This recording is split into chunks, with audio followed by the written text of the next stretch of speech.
Hello friend, I am doctor Harshad Rawal MD homeopaths और मेरी channel में आपका स्वागत है। मित्रों, आज का वीडियो बहुत विस्तृत में हम आपको बताएंगे माइग्रेन के बारे में। तो ये माइग्रेन क्या है, माइग्रेन के कौन से प्रकार होते हैं, माइग्रेन से कौन से स्टेज होते हैं, इसका क्या साइन एंड सिम्टम्स होता है, इसके माइग्रेन कैसे ट्रिगर होता है, माइग्रेन के लिए क्या मैनेजमेंट है, इसका कैसे डायग्नोसिस किया जाता है, इसके साथ क्या कौन से होम्योपैथिक मेडिसिन है, इसके लिए हम डिटेल बताएंगे। और हमारा जो हम आपको 4 ऐसे एग्जाम्पल बताएंगे।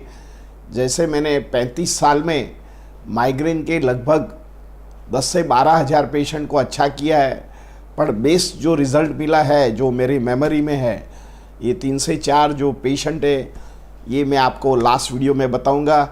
तो मेरा जो माइग्रेन रिलेटेड जो वीडियो है, ये पार्ट 1, पार्ट 2 एंड पार्ट 3 में बनाया है। तो आप ये ज़रूर तीनों पार्ट देखना, इससे आप माइग्रेन के लिए एक्नॉलेज होएंगे, इसके कौन सी दवा है, इसके बारे में आप जानकारी प्राप्त कर सकते हैं। और कैसे प्रकार के जो माइग्रेन होते हैं, जो आधुनिक साइंस बोलता है कि द इनक्योरेबल, ऐसा नहीं है, माइग्रेन इज़ क्योरेबल। अभी तक मैंने 12,000 से ज़्यादा पेशेंट क्योर किया है और इसमें सबको अच्छा रिजल्ट मिला है। कई बार किसी को पार्शियल ट्रीटमेंट मिला है अकॉर्डिंग टू अंडर ट्रीटमेंट। तो मित्रों, आज हम माइग्रेन के बारे में बताएंगे।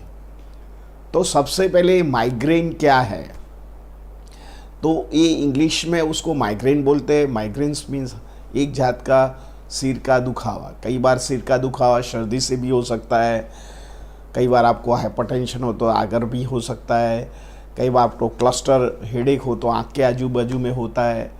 तो माइग्रेन्स मीन्स जो हमारा ब्रेन है, आधा पार्ट में पेन होता है, और इसको हिंदी में आधा सीसी भी बोलते हैं कि शरीर का आधा पार्ट में पेन होता है। और ये पेन के साथ दर्दी को 4 सिम्टम्स इम्पॉर्टेंट होता है। एक तो उसको थ्रोम्बिंग टाइप ऑफ पेन लगता है, सेकंड थिंग ब्लूरल विज़न दिखता है, उसको जो दिखने में झाखम पग आ जाती है, third thing nausea and vomiting हो जाता है, and fourth thing is a pain, जो हमने बताया कि पेन की मोडालिटी के साथ दर्दी को कोई डिप्रेशन होता है या रेस्टलेसनेस हो जाता है, और कई बार तो उसको ज़्यादातर टॉर्चरिंग किया जाता है। तो दर्दी को धीरे धीरे माइग्रेन की संभावना होने की संभावना रहती है। माइग्रेन में दर्दी को किसी ने नंबर ऑफ हथौड़ा उसके सिर पर कोई ठोकता हो, पिंचिंग पेन हो जाए, दर्दी को कोई बोले तो उसको अच्छा नहीं लगे। ऐसे तरह जब हेडेक में सिम्टम्स आता है और नौशिया आता है, तो उसको क्लासिफाइड माइग्रेन में किया जाता है। मित्रों, माइग्रेन में 4 प्रकार स्टेज होता है। तो जो जब माइग्रेन के कैसे सिम्टम्स आते हैं, ये प्रकार के, ये चाइल्डहुड से होके एडल्ट्स और हाई एडल्ट्स के जो एजिंग है, सपोज 12-14 साल से ऑनसेट स्टार्ट हो जाता है, और 35 साल में ये माइग्रेन का अटैक दर्दी में ज़्यादा पाया गया है। जनरली जो माइग्रेन होता है ये फीमेल में ज़्यादा है, इसका रीज़न भी है, हम लेटर डिस्कशन करेंगे। इससे पहले हम जो माइग्रेन के जो 4 स्टेज होता है, इस 4 स्टेज के बारे में हम आपको बताएंगे। तो सबसे पहले जो प्रोड्रोम्स, जो एक प्रकार है, जब माइग्रेन होता है तो दर्दी को 1 से 2 दिन से पहले उनको अंसारा हो जाता है कि मेरे को माइग्रेन का अटैक आएगा, तो उसको प्रोड्रोम बोलते हैं। ये प्रीडोम वर्ड्स से, वो कॉम्बिनेशन से बनाया हुआ वर्ड्स है, प्रोड्रोम्स। तो 1 से 2 दिन पहले दर्दी को, सबसे पहले उसको, दर्दी को कॉन्स्टिपेशन रहता है, दर्दी को ज़्यादा थर्स्ट लगती है, पानी पीने की इच्छा रहती है, दर्दी को डिप्रेशन हो जाता है, स्ट्रेस लगता है, नेक में स्टिफनेस लगता है, दर्दी को इंडाइजेशन का प्रॉब्लम रहता है, दर्दी को नौशिया, वॉमिटिंग जैसा उनको फीलिंग्स आता है, दर्दी को यावनिंग आता है, उनको बार बार यान करने का मीन्स बगासा खाने की इच्छा होती है, दर्दी को कई बार रेस्टलेसनेस हो जाता है, उसको बार बार यूरिनेशन जाने की तकलीफ होती है, ये प्रोड्रोम फेज होता है, तब दर्दी को ऐसे तरह सिम्टम आता है। इसके बाद में ऑरा होता है, जैसे अटैक आता है और प्रोड्रोम के बीच का जो एक फेस है उसको ऑरा बोलते हैं। तो ऑरा का जो स्टेज होता है ये 10 मिनट से लेके 20 मिनट पहले उनको सिम्टम आ जाता है। तो दर्दी को उसको नौशिया हो जाता है, वॉमिटिंग्स होने की संभावना रहती है, सेंसिटिव टू लाइट होता है, सेंसिटिव टू टॉक होता है, कोई बात करता है तो अच्छा नहीं लगता है, कई बार नॉइज़ इज़ इंटॉलरेबल, दर्दी को गुस्सा आ जाता है और उसको सारा शरीर में किसने कोई निडल भोंक दिया हो ऐसा लगे, शरीर सिकुड़ जाता है, जी घबराने लग जाता है, मुंह सूखने लग जाता है, दर्दी को फीलिंग्स होता है, ब्रूरल विज़न हो जाता है। ये ऑरा फेज में स्टार्ट हो जाता है। तो कई बार दर्दी जब लॉन्ग टाइम से उसको हेडेक की हिस्ट्री होता है और ये माइग्रेन, तो दर्दी को ये सिम्टम मालूम पड़ जाता है कि नहीं आज मेरे को माइग्रेन होएगा और आज नहीं, मेरे को 1-2 घंटे में मेरे को माइग्रेन होने की संभावना है। कई बार तो माइग्रेन 1 से 2 दिन भी चलता है, 3 दिन भी चलता है, तो दर्दी को इसमें सफ़र होना बहुत मुश्किल हो जाता है। दर्दी फिजिकली एंड मेंटली वीक पड़ जाता है, इसे इंचलेबल हो जाता है। मेंटली भी दर्दी को लगता है कि I cannot came out from it. पर बहुत अच्छी दवाइयाँ होती है, दर्दी को लाइफ लॉन्ग इसमें से बाहर निकल जाता है। कई बार तो माइग्रेन पीरियोडिकल होता है, दर 15 दिन में अटैक आता है और एग्जैक्ट 15 दिन में आता है। ऐसा उनको बॉडी में एक बॉडी क्लॉक्स मेटाबॉलिज्म हो गया हो, तो इससे धैर्य पे उसको मालूम पड़ जाता है कि नहीं ये ऐसा ही प्रॉब्लम हो रहा है। अभी अटैक फेज़ में दर्दी को ऑनसेट होता है, कई बार पेन राइट साइड होता है, पीछे से होके टॉप होके आई पर सेटल होता है, कई बार लेफ़्ट साइड ऐसे दर्दी को सेटल होता है, कई बार दर्दी को ब्लूरल विज़न देखता है, दर्दी को जो नॉइज़ और इंट्रोलेबल लगता है, लाइट उसको इंट्रोलेबल लगता है।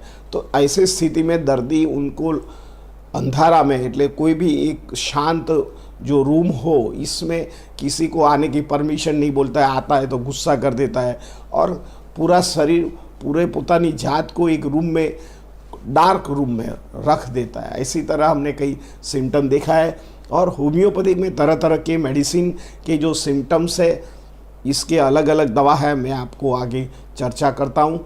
तो कई बार दर्दी अकेला में और डार्क रूम में सोने की इच्छा करता है, कोई बताए नहीं बोले नहीं, ऐसा उनको अच्छा लगता है। तो ऐसे अटैक जब आता है तो उनको लगता है कि नंबर ऑफ हैमर्स, उनको लाखों हैमर उनके जो ब्रेन में कोई ठोकता हो, कोई खीला ठोकता हो, पिंचिंग पेन हो, अनकंट्रोलेबल पेन हो जाए, दर्दी गुस्सा करता है, रोने लग जाता है, कोई पेन किलर दवा काम नहीं करती है। ऐसी स्थिति होता है जब अटैक फेज़ आता है। अटैक फेज़ कई बार ये 2 घंटा भी रहता है, कई बार 6 आवरली रहता है, कई बार 1-2 दिन भी चलता है, कई बार तो 10-12 दिन भी चलता है। धीरे धीरे ग्रेजुअली ऑनसेट हो जाता है। बाद में प्रोड्रोम फेज़ आता है कि दर्दी को ग्रेजुअली जो सिम्टम्स होता है नॉर्मल हो जाता है, दर्दी को अच्छा लगता है, दर्दी को थोड़ा वीकनेस लगता है, थोड़ा पेट में गैसेस प्रॉब्लम रहता है, माइल्ड हेडेक लगता है, हैवीनेस कम हो जाता है, दर्दी खा नहीं पाता है, उसको डिप्रेशन आ जाता है, क्यों मेरे साथ होता है। इसी तरह क्योंकि दर्दी को जो पेन होता है नोबडी कैन उसको बेयर कर सके। दर्दी का इतना पेन होता है, कई बार दर्दी बोलता है कि जब मेरा लेडीज़ होता है कि डिलीवरी का प्रसव का पेन होता है, ये तो अच्छा है, चलो इसमें तो आनंद भी है जो बच्चा आने वाला है, पर ये तो अनप्रॉफिटेबल पेन होता है, दर्दी इसमें से बच नहीं जाता है और दर्दी कई बार तो वामना भी बन जाता है कि कोई दवा कई बार नहीं काम करती है।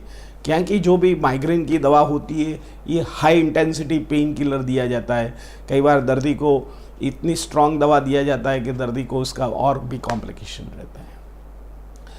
मित्रों, ये जो माइग्रेन होता है तो इसका क्या क्या सिम्टम्स होता है। तो दर्दी को जो पेन होता है तो स्टिफ से लेके हेडेक में होता है और आँख में सेटल होता है, कई बार पीछे से हो के टॉप हेडेक के और राइट साइड हेडेक होता है, नौशिया होता है, वॉमिटिंग होता है, बर्निंग सेंसेशन होता है, पल्सेटिंग पेन होता है, ब्रूरल विज़न होता है, दर्दी को बार बार उबका आता है, पेट में दुखता है, डिप्रेशन आ जाता है, एंग्जाइटी, ऐसे तरह सिम्टम्स आते हैं।